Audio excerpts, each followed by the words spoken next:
So I hear from so many of you, specifically women over 40, where they're like, I've been eating less, I've been fasting more, I've been exercising more, and I'm just not getting a result. Put in the comments if that's you. Because what I want to show you is that there is an actual strategy to start to send the signal to your body that it needs to burn fat. It's like a switch you didn't turn on. So in this video, I'm going to show you what it looks like to burn fat after 40. This is the moment, and for both men and women, but especially women, that fat burning capability starts to slow down. And I want to show you not only why that happens, but I want to, again, at the end, give you a checklist of 5 things you can do to start to train your body to burn fat, because that's all it is. You got this, I promise you. That's all it is. You just got to start to train the body. Say, hey body, here's the fat. This is what I want you to burn. And it's not that hard. I'll show you how. Are you ready? Here we go. So the eat less, exercise more routine is very, very outdated. I hope we're all on the same page as that. It changes this set point that starts to make it harder and harder to lose weight. And for women, after 40, we lose estrogen. And estrogen isn't just a reproductive hormone, it is a metabolic hormone. And what we know on the research around estrogen is that estrogen was a weight regulator. There's a 22 study in the Frontiers in Endocrinology that said that estrogen supported energy in 3 major key ways. It helped you burn more fat when you were at rest. Gosh, I wish I could go back to my younger self and remind her to be grateful for that. It suppresses your appetite via sending signals to your hypothalamus in your brain. And it actually influenced adipose tissue function. So when there is lower estrogen, adipose tissue does not interact with hormones like leptin, which leptin is your fat burning hormone. So when all 3 of these advantages move away, it gets really hard to start to burn fat. And I will tell you, for myself, this has been a really interesting piece because I've been an athlete my whole life. And when I hit 40, I was just like many of you, I was just like, whoa, what is going on? The clothes are tight, the scale's going up. And it was like there was a switch that went in an opposite direction. And many of the things that I'm going to teach you today, I started to do.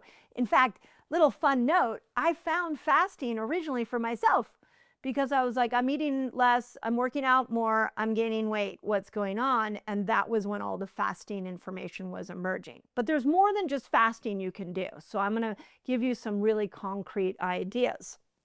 So there's something that we call fat oxidation. So remember that your body has 2 metabolisms, one that it runs off of glucose and one where it runs off of fat. This is the fat oxidation metabolism. It's also known as the ketogenic metabolism because a lot of people know about ketones. And there's a 2018 review in Scandinavian Journal of Medicine and Science that found that there are some specific ways you can start to get over into this fat burning place and start to tap into this fat oxidation state. And one of the tricks is by exercising in a fasted state. We're going to talk more about this, but those of you that are trying to really lose weight, remember that exercising in a fasted state can accelerate weight loss. Now, some of you might be going, wait a second, what about muscle loss? We'll talk about that here in a moment. We also know that the brain is not able to use glucose as much. So if you don't tap over into this fat oxidation place where you're either bringing your glucose down or you're training it through exercise and fasting, like I mentioned, then your brain metabolism is off because your brain doesn't know what to do with glucose. So one of the key insights that I want to bring forward here to you is that after 40, when we start to train our body to to burn fat, we're not just improving our physique, but we're improving our brain clarity, which is so freaking cool. So the number one way that we start to tap into this fat oxidation is through exercise. And this has gotten a lot of attention right now, strength training. Tons of people are saying, pick up those weights. They're going to really help. And yes, and I'm going to give you some modified versions for it. But as early as 2020, there was a study done in the Journal of Sports Science that said resistance training. So resistance training usually means body weight training. So like a TRX or even a push-up. A push-up would be where you have to resist against your own body weight. That helps to preserve lean mass, and it supports a higher energy expenditure when you are at rest in comparison to just cardio done by itself. So the more muscle you have, the more of this resistance training that you're doing, the more at rest. So at rest means what I'm doing right now, just sitting, I'm not moving. That I would actually, if I have more muscle on me because of strength training, I would be burning more fat right now, given more muscle weight. This is why muscle is so freaking important. Now, we do know there's a 22 meta-analysis in sports medicine that found lifting weights. So this is a little different than just resistance training. This is actually lifting free weights. It was highly effective for long-term fat loss and for visceral fat. So those of you that are trying to get over the menopausal belly weight, that we got to pick up heavy weights. You can do both free weights and you can do the machines. We'll talk about that, the science behind that here in a moment. But I think it's really important to understand that if we start to go to the weights, we're really taking a step towards training the body to be a fat burner. Also, there's something really cool that's called NEAT. I was going to say it's really neat because it is really neat. And NEAT stands for non-exercise activity thermogenesis. And this is like what I'm doing right now. I'm a big fidgeter. So what we know is that a lot of our calories are burned through our body like by fidgeting. So we got fidgeting, shifting positions, even while you're sitting, walking around the house, standing, doing chores, and even small movements. And this actually accounts for a large amount of our daily calories. But as you lose weight, this NEAT factor dials down, and you don't have these little fidgety moves don't have as much of an impact at your overall calorie deficit. So the heavier you are, the more you fidget, the easier it is going to be to lose weight. But once you lose that weight, the fidgeting and the moving around and the chores aren't going to have as much of an impact. This is why walking specifically is one of the most practical ways to start to counteract this metabolic shutdown that's happening in your body. In fact, a 2017 review in the Journal of Nutrition found that adding moderate walking to a 12-week diet plan, it enhanced fat loss and improved insulin sensitivity compared to just diet alone. So remember, I'm always working here to teach you a holistic way to look at this. And walking is simple, it's free, it's time efficient. Okay, second thing I want you to think about is food timing. This is fasting. That one of the ways you train your body to burn fat, to go into this fat oxidation state, is by not bringing in glucose. So keep in mind that it's not just what you eat, but when you eat. And you don't have to fast long to be able to start to get over here into this fat oxidative state. So in fact, just going like 14 to 16 hours without food tells your body, it sends a signal and says, hey, glucose hasn't come in, so how about we go and store some of that glucose that you put around my belly, back of my arms, my booty, my boobs, like go find that and burn that. The signal for that is 14 to 16 hours in a fasted state. So there was a 2024 meta-analysis that found intermittent fasting can be as effective, and in some cases more effective, I'm going to say in all cases more effective, than calorie restriction for short-term weight loss. I mean, put in the comments how many of you have lost a tremendous amount of weight fasting. I mean, I see it. We're really trying to keep track of all the pounds that people, we want to do like a big chart or a big number of all the weight people have lost on our channel. So if you've lost weight, put it in the comments so we can add you to our counter. But what we know is that fasting puts you in this glucose depriving state. And so what happens is when you're in a deprivation of glucose, then your body switches over into fat oxidation. Now, there's a trick to fasting that can really amplify your weight loss and make you an even better fat burner, and that's called fasting and protein pacing. So I've brought you this over the years, and I want to reiterate it because it's really cool. We're doing in our Reset Academy, those of you who have joined my Fat Burner Reset, we are doing this exact thing where I have shown how we are doing fasting and protein pacing together. It is the most powerful way to lose weight. I'm really excited about it, and we're seeing better weight loss for our fat burners. So if you want to join us in our next fat burner, just put Fat Burner Reset in the comments and we'll send you a link. So there's a 23 study in the Journal of Obesity that found a structured intermittent fasting routine with protein pacing was a greater reduction in weight, and specifically visceral weight, than just standard calorie restriction.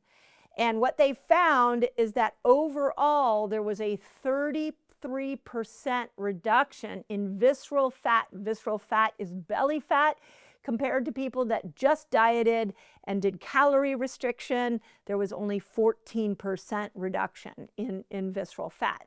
So fasting with protein pacing compared to calorie restriction, we are seeing a much greater weight loss, 33% compared to 14%. And we see this all the time in our community. So here is your checklist. 5 things that you can start doing tomorrow to start losing weight. As I go through these, tell me which one's your favorite. And again, I'd want to hear how much weight y'all have lost. So step number 1 is you're going to start lifting weights 2 to 3 times per week. You're going to lift them as heavy as you can. 8 reps is perfect. 3 sets of 8 reps at the heaviest weight you can possibly do. We know that out of the study of 23 out of medicine and science and sports and exercise that they found machines are actually equally as effective as free weights for burning fat and getting you into this fat oxidation state. So if you like the machines, do them. Just make sure they are heavy. Okay, number 2. Try skipping breakfast. So simply delaying your first meal to noon is not that hard.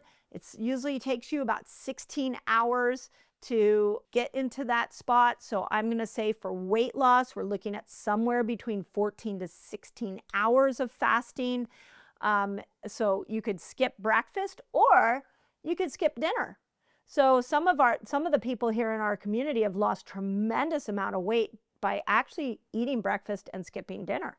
So pick which one you're skipping, breakfast or dinner, but know that intermittent fasting is powerful for weight loss. I don't know if anybody has watched more people fast in this world than me, and I just continue to be in awe of the power of changing the timing of your eating and to be able to take your eating and put it all into one eating window, leaving a longer period for fasting. There was a 24 meta-analysis in the Journal of Clinical Medicine that says that intermittent fasting was equal or superior to calorie restriction for fat loss. So within a week, according to this meta-analysis, blood sugar was stabilizing and hunger was fading in the participants that they looked at. Now, I do want to point out, because I get asked this a lot, if you are going to do a really heavy weight training session in the morning, your muscles may need a little more fuel. So if your workout is one that's very intense. You might actually eat before it and then skip dinner. So more on that later, but it's, again, you get to choose where that eating window goes. Step number 3, you're going to eat 20 to 40 grams of protein at every single meal. This is called protein pacing.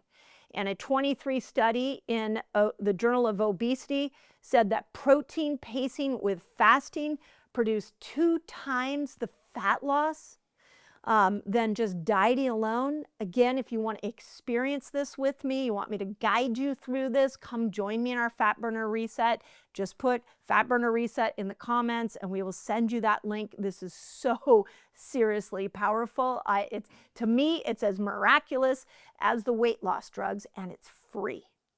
So great sources of protein are meat, eggs, fish, Greek yogurt, tofu, lentils, any kind of legumes or beans. This is not about weight loss, is not about deprivation anymore. It's actually about strategy. Step number 4 is you're going to walk every single day. This is going to take care of that NEAT effect, where as you lose weight, the fidgeting and the moving around don't become as metabolically helpful for your body.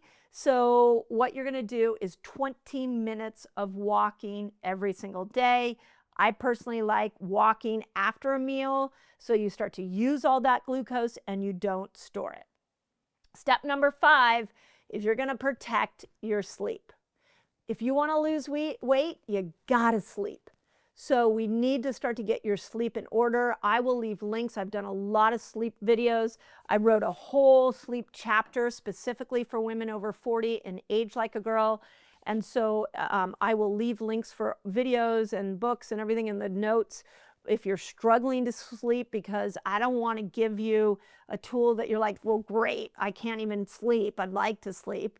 I know how hard it is to get sleep, especially as you age. So please lean into that. But here's the problem with poor night's sleep is it increases cortisol, and this spike in cortisol will stimulate ghrelin, which is your hunger hormone, and suppress leptin, which is your fat burning hormone, and tells your brain that you are full.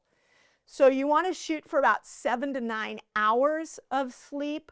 But again, let's just get some good quality sleep so that we can keep those hormones balanced, keep cortisol down, your brain and body can repair. So let me know which one of those steps you've done that has been really helpful. If you're struggling with becoming this fat burner that I know you can be, if you have any, put your concerns in the comments. We'll be there to support you. I look at all my comments. So many of you are incredible at answering other people because you've been watching my YouTube videos for years and years and years. And most importantly, I really want to help those of you that are struggling with weight loss, because it's not about discipline. It's not about your genetics. It's a strategy. Weight loss is a strategy. And this video is giving you some real core reasons that you can, and tools that you can start using so that you can tap into that strategy. If you get lost or you want to join me in my Reset Academy for this Fat Burner Reset, go there. But more importantly, what matters to me is that you don't give up on yourself, because your body is meant to burn fat. I promise you. I grew up in a family where my mom was always on a diet. She put my older sister on a diet. I was taught to be an emotional food eater. I carried 10 to 20 extra pounds on me for most of my life until I started doing these kind of tricks. So they work, and you don't have some kind of special, you're not a special outlier who can't allow you to turn into a fat burning machine. I know you can do it, so please don't give up on yourself. Okay, let me know your favorite step. Let me know how much weight you've lost. And those of you that want to join our Fat Burner Reset, I'll see you there. Have a great day. If you like this video, you're definitely going to want to check out the next one.